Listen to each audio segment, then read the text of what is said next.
So మనకు మంచి story based ఉన్న ఫిలిమ్స్ ఇట్లాంటివి చూస్తే మంచి ఫీల్ కూడా ఇస్తాయి.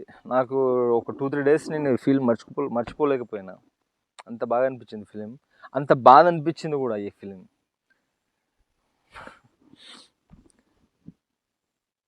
First time lady character correct అనిపించింది. అంటే జనరల్‌గా ఇద్దరివి 50% మిస్టేక్స్ ఉంటాయి కదా! కానీ దీంట్లో 100% ఆమెనే కరెక్ట్ ఉంది.